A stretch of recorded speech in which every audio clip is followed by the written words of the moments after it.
स्वामींच्या प्रकट दिनाविषयीची खरी हकीकत. स्वामी समर्थ महाराज कधी आले, कोठून आले, ते कोण होते याबद्दल कोणालाच काही माहिती नाही, पण स्वामी सुत नावाचे त्यांचे एक अतिशय महान भक्त होऊन गेले. त्यांना स्वामी समर्थ आपला मुलगा मानायचे. त्यांच्या अनुभवावरून आपल्याला समजेलच की स्वामी कसे प्रकटले.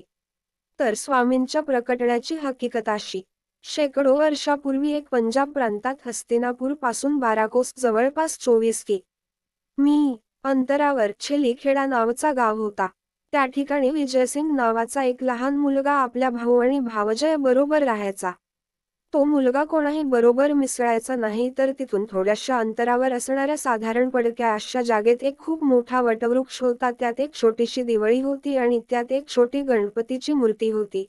तर तो विजयसिंग खूप खिशात गोट्या भरून तिथे जायचा आणि त्या गणपती बरोबर खेळायचा. पण तो मुलगा गणपतीला आपला मित्र मानून त्याचाही डाव स्वतःवरच घेऊन खेळायचा. असेच एक दिवस जात होते आणि त्या परमात्म्याला आपला आविष्कार दाखवण्याची गरज वाटू लागली आणि त्याने विजयसिंगला कारण बनवून आपला आविष्कार दाखवला. तर तो दिवस होता चित्र शुद्ध द्वितीया. आणि विजयसिंग रोजच्या आपल्या पद्धतीने याही दिवशी तिथे गेला गणपती बरोबर. पण आज अचानक त्याच्या मनात आले की रोज आपणच खेळतोय आणि आज याने पण खेळायचे. आणि सर्व गोट्या त्या मूर्तीच्या समोर टाकल्या व ते बोलले, बाप्पा, रोज मीच तुझा डाव खेळतोय, पण आज नाही. आज तूच खेळायचं. बस इतके त्यांच्या तोंडातून शब्द निघतच धरणी होऊ लागली. सर्वत्र ढग जमून अंधार होऊ लागला. वारे वेगाने वाहू लागले आणि कोणालाच काही कळेना की काय होतंय. पण काय करणार, ती अद्भुत शक्ती आज प्रकटणार होती आणि तिच्याच आगमनाची ही सूचना होती.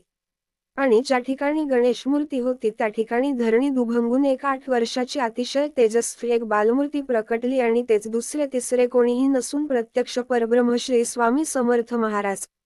आणि तो विजयसिंग गोट्या खेळताना तेव्हा स्वामींकडून हरला आणि बालरूप स्वामींनी त्याला गोट्या उधार दिल्या आणि परत भेटण्याचे देऊन वचन तिथून ते गुप्त झाले. थोडक्यात स्वामींचा अवतार हा पंजाब प्रांतात हस्तिनापूर पासून 12 कोस जवळपास 24 कि.मी. अंतरावर छेलीखेडा नावच्या गावात वटवृक्षाच्या जवळ गणेश मूर्तीच्या शेजारी झाला. आता शंका ही उपस्थित होईल, ही गोष्ट कशी काय कळली. पण या गोष्टीचा उलगडा आज झाला. कोकणातील हरिभाऊ स्वामीसूत हे अक्कलकोटला आले होते आपल्या ऐहिक इच्छापूर्तीसाठी. तेव्हा ते तिथे काही दिवस वास्तव्याला होते.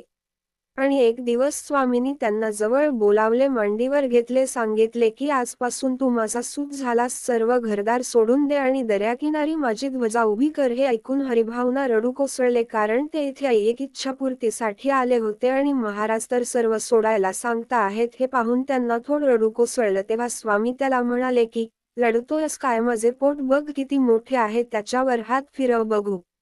आणि ज्यावेळी हरिभाऊंनी तसे केले त्यांना ध्यान लागले आणि त्यामध्ये त्यांना आपले सगळे जन्म आठवू लागले आणि त्यातील त्यांना एक आपलाच जन्म आठवला. विजयसिंग म्हणजे दुसर तिसर कोणी नाही, तर तो स्वामीसूतांचाच पूर्व अवतार होता.